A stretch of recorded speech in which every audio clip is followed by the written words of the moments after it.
എന്താ മോളെ?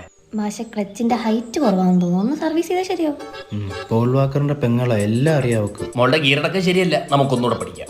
ആ കൈ ഇങ്ങടി, അത് സെക്കൻഡ്. ഫസ്റ്റ് മാഷ നമ്മക്കും കേറിടാനൊക്കെ ഉള്ള. എടാ കൈലാസം ഡ്രൈവിംഗ് സ്കൂളിൽ എല്ലാം ക്ലിയർ ആക്കി തന്നിട്ടേ വിടത്തോളൂ. മാഷേ എനിക്ക് നാളെ ടെസ്റ്റാ. ഓ മോളൊന്ന് ബാക്കിലോട്ടിരി, നീ ഇങ്ങോട്ട് വാടാ. മാഷേ ഈ തിരുവനന്തപുരം വരെ പോവാനേ എത്ര കിലോമീറ്റർ കാണും? ഒരു 64 കിലോമീറ്റർ ഉണ്ട്. അവിടെ നിന്ന് ഇങ്ങോട്ടോ? കൂടും. കൂടുമല്ലേ? അപ്പൊ അവിടെ ചെന്നിട്ട് നേരത്തെ ഇറങ്ങണം. എന്റെ പൊന്ന് കനകരാജൻ, നീ ടെസ്റ്റിലെ സംശയം ചോദിക്കി. മാഷേ അപ്പൊ നാളെ ടെസ്റ്റിന് പോലീസ് ആരാണോ? ആ അയ്യോ അവരെന്നെ എന്തെങ്കിലും ചെയ്യോ? അറസ്റ്റ് ചെയ്യും. അയ്യോ എന്തിന്? എന്റെ പൊന്നെ ഇറങ്ങടാ, നീ ഒരു ടെസ്റ്റിന് തോക്കണം, എന്നാലേ നീ പഠിക്കും. സുമിത്ത് വാ. സുന്ദരനെ വീട്ടിലെ എണ്ണടിയൊക്കെ കൊള്ളാം. സീറ്റ് ബെൽറ്റ് ഇടാ. ഒന്നും ഇല്ലല്ലോ പറ്റിയത്. അങ്ങോട്ട് ഓരോന്ന് വന്നോളൂ. മാഷെ എനിക്ക് വണ്ടി ഓട്ടിക്കാൻ അറിയാം, അത് പേടിക്കണ്ട. പിന്നെ ഈ റോഡ് ടെസ്റ്റിന് പോകുമ്പോ അവരെന്തോ കാണിക്കണ്ടേ? എന്താ അത്?